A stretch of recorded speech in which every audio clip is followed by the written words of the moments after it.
Oluvannyuma lwa Don Chris okubotola ebyama n'abiwa penge nti abadde n'abanene abamuli emabega nga Damulira kw'ossa munnange ne Captain Mike Mukula kaakati n'ebintu biranze okitegeera nno mukwano katusooke tubeere nga tukuwa emboozi ya penge kw'ossa ne Don Chris ku nsonga z'okufera bannayuganda.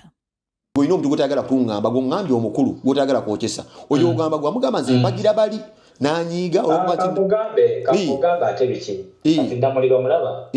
sobola mbadde nnyo n'aba crime intelligence ogomanyi lwaki mbadde nnyo n'aba crime intelligence nga bwe bankuuma mpobadde nebuuza abasajja abakuuma obajjawa kati Damulira wabula omeggayo mulala yani ow'ennyonyi Mukula era lumu wakikoonako ne nga ne Lucifer Muyayi anti Mukula abeddewo ku buli Muyayi yenna topu abba yaliwo olwa Medi abereddewo Brian buli muntu yenna gulaba alimu kuva ku lweseri Mukula nze mmanyi Muyayi muganda wange Damulira kiribya nti kyobola ka crime intelligence tennakiyingiramu nnyo gwe naye wakirabi ate nnakibeeramu kati njagala okozesa just logic n'akawunti namba ebadde egendako ssente ya kampuni ya Skypins si ya Don Chris ekuba eyange eweri wammanage neyo Don Chris kwanza ekitopu kyasigadde banjo kyanga bantemera ddala ne Range Rover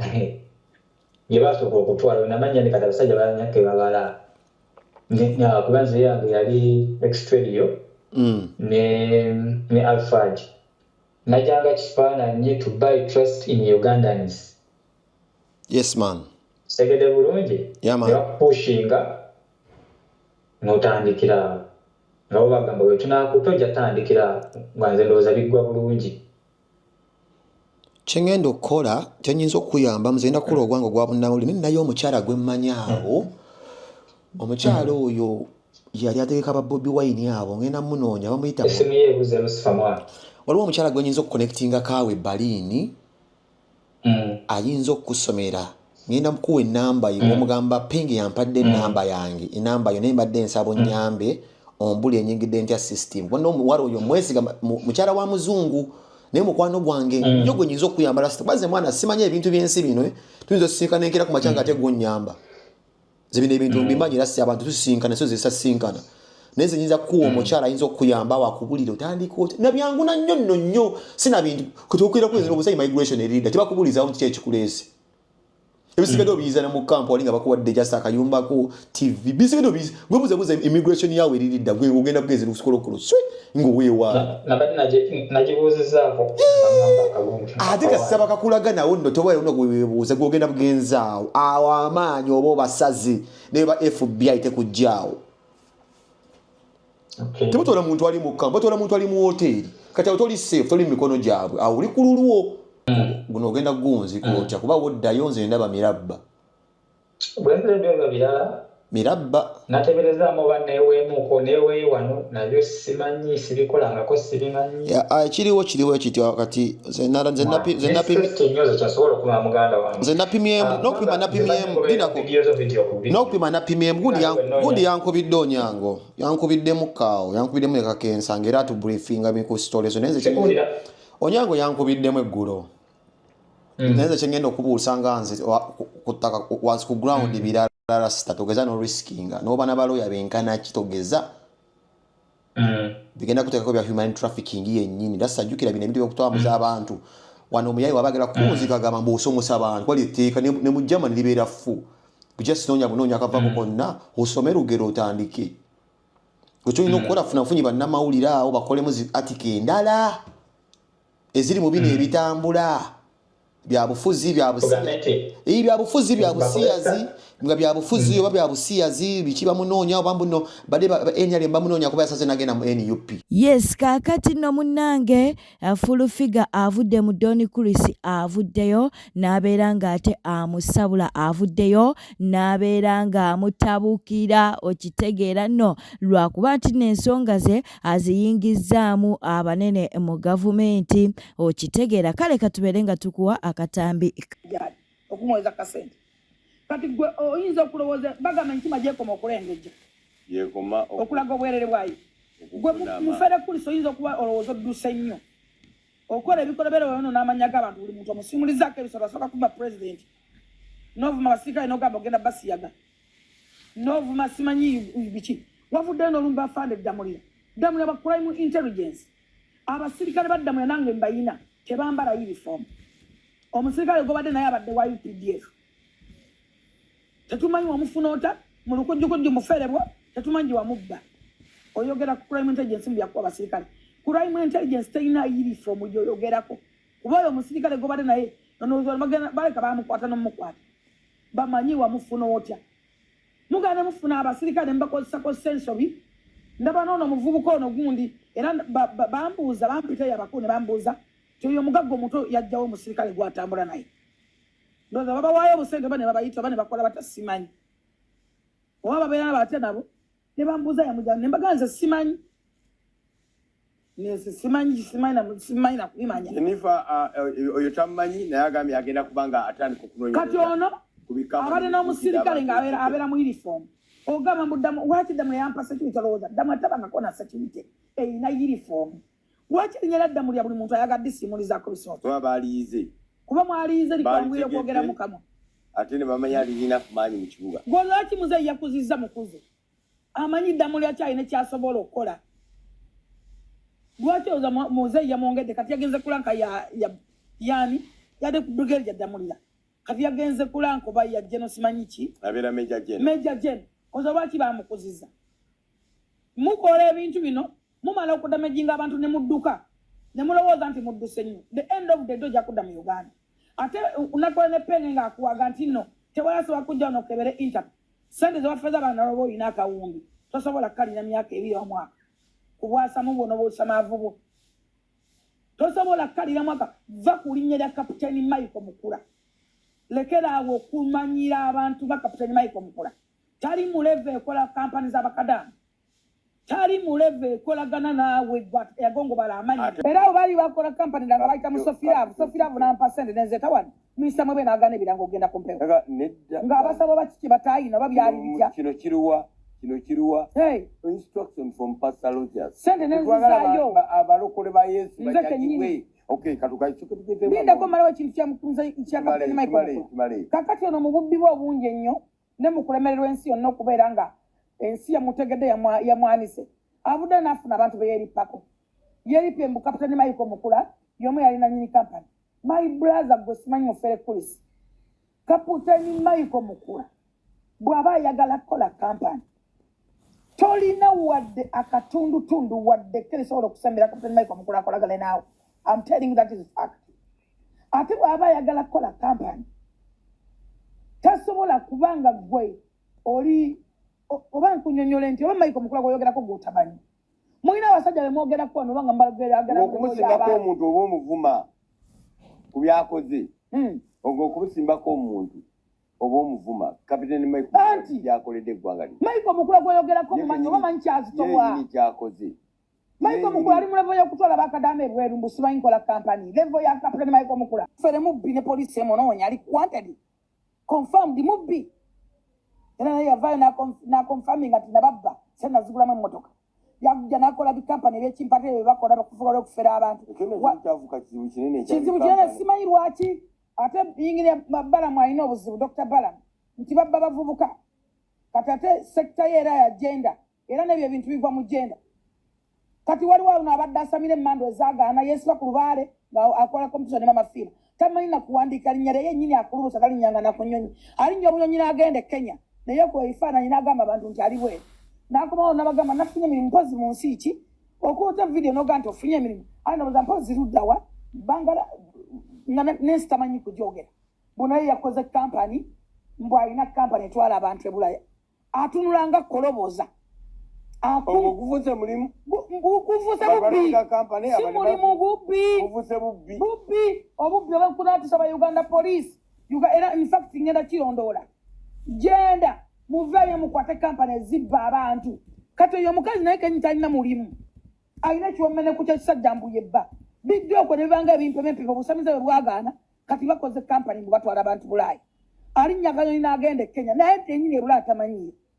tagenda nga nayo Kenya oba ogenze era agenda wano e Kenya n'alimbalimba nadda mu bulogi wa Kenya naye kwefaananyi n'agamba ali bwe banoonya mirimu bw'oba school fees bw'osasulira omwana bwe buli mukunja samya paka kati toddamu kisiraani gwe toddamu nze okumanya wantama n'ogwana go gwantama okumanya wantama n'ogwana go gwantama nze ne metron yankubira essimu bw'omwana ayagala kwogera naawe ne mugamba ndi bize wantamye ogwana buli wenzijukira buli kimu bw'ovaayo n'ogamba ensinga bwe wangula kyotayinaako bukakafu wantamya n'ogwana nze nkubuulira ogwana gwe gwasama ogwana gwe guyina empisa ng'ezizo noweraga abantu noyagala okakasa nga bw'oli mukabbajju kala totugamba ki ani yakutuma okuvaayo ogamba ensinga bwe wamuzaala mbaali babimanyi nobimanya tuyamba osirikeko oli wa mwana wo omwana bw'anaakula nga yabisanga ku tiktok obaoza bigenda kuvaayo omwana we agenda kukula asanga ebyo ebintu ng'omugamba nga bw'otamwagala kuba wakowa omusajja wali ogulaga public ng'omanyi nti wayagala waya wamawobe wali alaga public olulaga ki baizeni yali switi kamonde dadi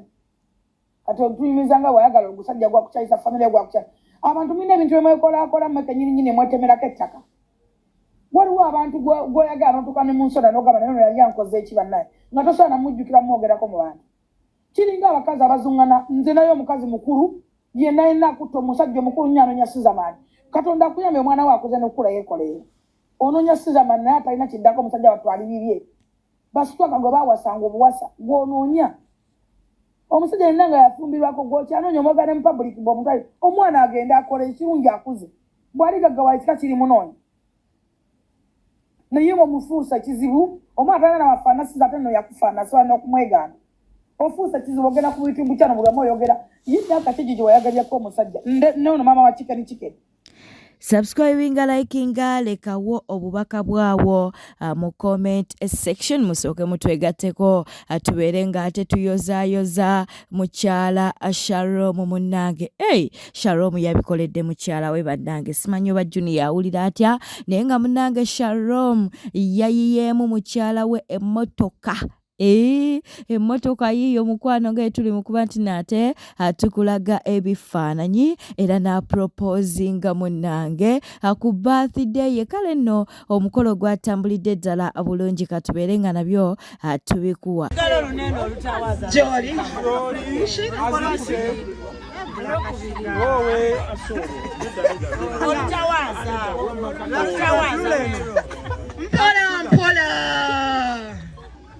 Oh yeah. Linda kozo kote yo wechimuri. Omwana abadati. Omwana abadati. That is our man, Shalom.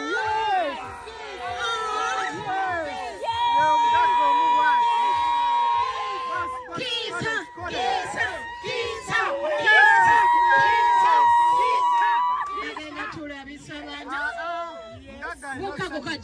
Kajja. Sayira price kwatu omwana. Sayira price kutula omwana. Kyobudde buno. Nozolaba amanyi g'ebisajja. Gambo kamukokka.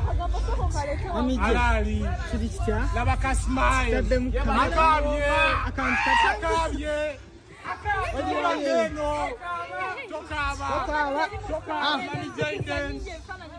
Happy birthday, Mommy Jaden.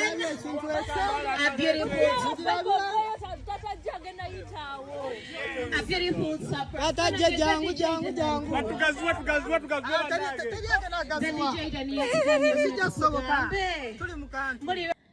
Bwe tweyongerayo tugenzeeko ewa Tamale Mirundi Junior wuno avuddeyo n'abeera ng'ate atabukira Dean Lubowa Sava. Naye mu February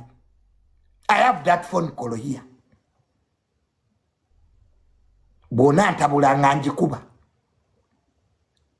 But nzize kugamba Dean Lubowa lekeraawo okunoonoona amannya g'abantu. How facts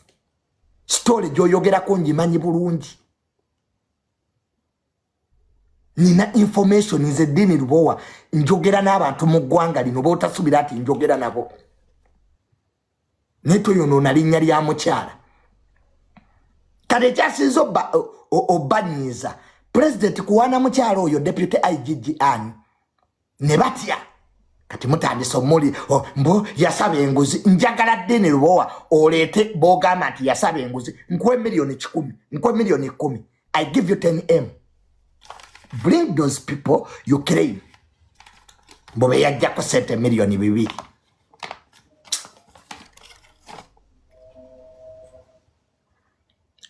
ate Alex Katunji kankubulire mwakola emivuyo nga Kayihura ali IGP nyoyo Nixon yagusibwe gwe basibye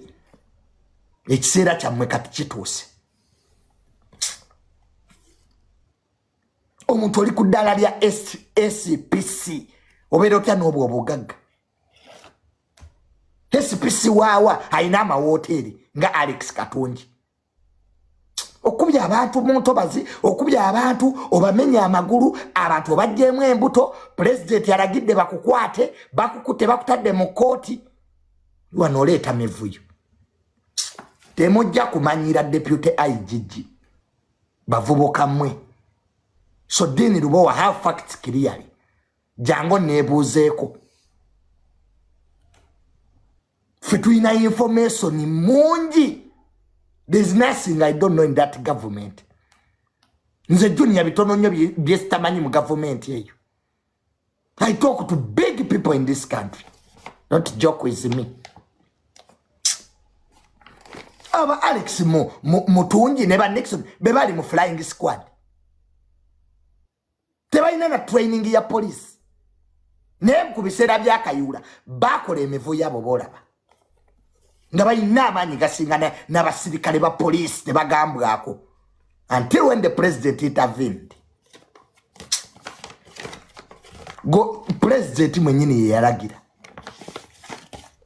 kati have facts clearly ate Deni Lubowa era njagala ogenda onoonyereze ati waita investigator lwaki president yawanye mukyala Anne gandi find out. Bwete tambudde badde mulabi mulungi olekwekubira ku Newspark channel kankusaba obeere ng'osubscribinga olikinga n'okuleka obubaka bwawo mu comment section. Beera bulungi weeraba.